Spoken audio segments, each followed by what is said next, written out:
Hello and welcome back to Talent 101. This time we're gonna cover the flip over Okizeme, which is very advantageous to Hwoarang. You see how like other Hwoarang wakes up backwards and he still gets hit? That's big.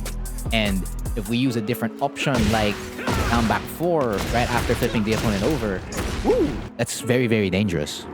Now, this flip over can be achieved in a couple of ways. Number one is by doing LFS down back 4 or LFS down 4. So the combat low retains its wall Okizeme, which is great.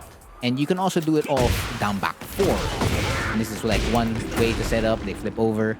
And the other way you can do it is by using RFS down 4, the hell sweep, except that one, like you see how they get moved away from the wall, but like they're still flipped over, so it's still decent Okizeme. And one of the first options you're probably going to run, of course not, let's get to down back 4 later, it's like that's amazing, is RFF B+2. And that will pretty much catch any and all wake-up options. So we need to activate ground techniques first. We want side Yukimi left or tech roll left. We're gonna launch the opponent, go for RFF B+2 right away, and that gets blocked. We move on to tech roll right, launch again, boom. This is gonna get blocked 100%.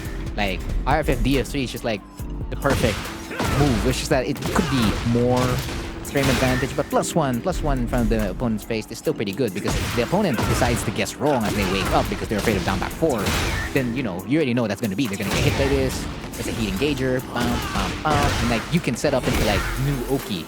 So that covers all the ground techniques. Let's move on to wake up. So if they decide to simply stand up after getting flipped over, well, they're still blocking it. So like you still need to make them guess with down back 4, but at least like, yeah, it's always gonna hit. Always? Question mark? Is there a way to beat it? Oh, there definitely is, but will one of these wake-up techniques beat it? No, look at that front roll. Gets clipped. And you can easily change your option like right over there as soon as they get clipped. Side roll? Nope, its hitbox is, it's too big. Against side roll right. Home. Yeah, still catches side roll right. Now the wake-up mids, or like any of the wake-up kicks, this is where it's dangerous territory for the opponent, because they don't win here. They just don't. That's a wall splat. This is against wake-up low kick. Mash D3, still win. And the thing is, like, recovery kick and spring kick now, or 3 kicks, like wake-up low, recovery kick, and spring kick, they're all the same. It's all the same animation. Because they can't do the recovery kick or the spring kick. It's always just gonna activate that one wake-up low while they're back turned. And that's free damage again, and blah. So like, what's the one thing that can beat it? Well, they're just gonna have to stay on the floor. They're gonna have to wait for you to actually do black kite, and then actually hit you with like a wake-up low or a wake-up mid in order to punish you, instead of like waking up. If they wake up, then they have frames, but they can't punish you. And if they, like, say, wanted to beat it as you woke up, right? So this is RFF D+2 that I have recorded, which is gonna swap sides so that the opposing Hwoarang can do it to me. Gonna duck here. I'm gonna tech roll, right? Tech roll. I was trying to press D+2. I got hit. I'm gonna press Rage Art now as I'm like waking up. No. Of course, that's with tech roll left. So let's change it. I'm gonna hold up. I'm gonna stand up into... Yeah, no. It's a very dangerous situation to be in. Now let's move on to another option that you'll pair up with it. So it's just like, okay, I don't want to be +1. I want to have more plus frames in my hands. And then you're gonna ask Blast Fist or RFF back 2 to help you out here. So against tech roll left though, it's not helping you out on immediate timing. You'd have to change up your timing versus tech roll left. Like if you know your opponent's gonna tech roll left, dash forward and then do RFF back 2. Then they're stuck in place, you know, you have the +4 and whatnot. But that's only for tech roll left, because tech roll left is one of the few things that can potentially avoid this on immediate timing. Like tech roll right, you're not going anywhere. Changes to quick recovery and do the combo down. It's still caught. Changes to back quick roll. Back 2, still caught. That finishes all the ground techniques. Let's move on to wake up. This is stand up. Oh, that's the worst. That's the worst place they could ever be in. Move on to wake up backwards. Still one of the worst places to be in. Change it to front roll. Boom. That's pretty big. Side roll left. Is its hitbox as big as RFF D+3? Well, no, but you're also not punishable at this instance. You're completely fine. So like, let them side roll, and then you get that information on your hand, and like you can change your option in order to hit them because you know they're side rolling already, right? Now we're gonna change up to the wake up kicks. Again, if there's anything RFF D+3 showed us, it's that you shouldn't wake up kick. Yeah, because that's another guaranteed plasma blade, or RFF down D+4. I mean, take your pick, or even cancel out into LFF FF3 for like way more damage, and like you won't have to worry about the Oki here at all. Like you can just default 4 damage. Last one on the list, spring kick.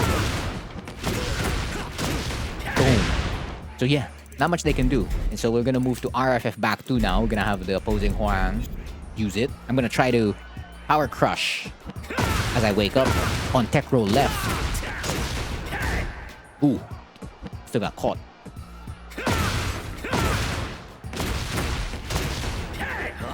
I can't even wake up into a punish. Look how off axis I was.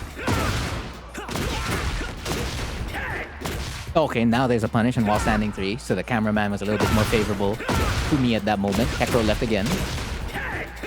Oh, you can get a launch punish. So yeah, there's that risk on immediate timing. For as long as they're tech rolling towards the left.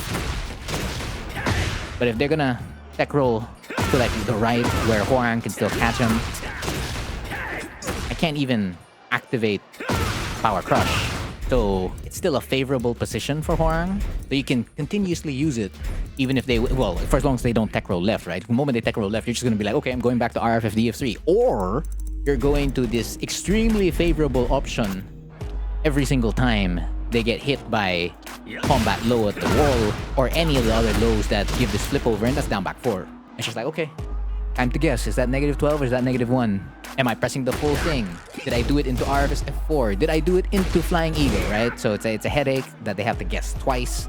And it's still, as you notice, like it gets blocked. So that's the only option really the opponent's left with. They have to tech roll into a block here because everything else, well, let's just say Hwoarang likes it, like a lot. So back quick roll right now. You're gonna flip over, boom, still gets blocked. That's fine because you're still in a situation where both of you have to guess versus stand up. Down back 4. Ooh, and now that's what we're talking about. Because as soon as that happens, just like RFF back 2, you have a guaranteed hit there. Then Hwoarang's case, you could easily just back 3 into a heat burst and then control the combo from there. Down back 4 again. Okay, now you flip them over back to their regular state, which is face up, feet facing you. Down back 4. They get hit again, still remain in the bad spot.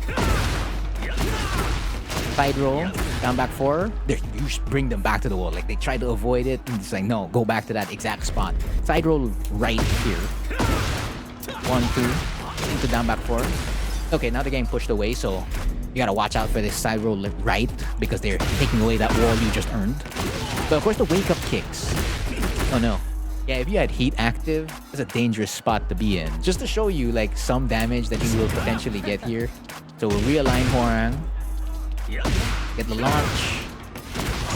Boom. Wow. Yeah, they're basically dead. You did one wall combo into like another big wall combo on counter hit. And that's gonna apply to basically all the wake up lows here. Like, they shouldn't have made this mistake, basically. Recovery kick, and recovery kick and spree kick, as you already know, is gonna give the exact same animation, and that means the exact same damage being dealt right back to them. Back 3, one last time. Down back 4. Now again, this is a sample for like how the flip over Okizeme looks like. So you can still use other options if you want. Just make sure to test it against ground technique and wake up. And of course, even add like a punish. Or if you can't, if the AI is not helping you out, just have defense and then do it yourself.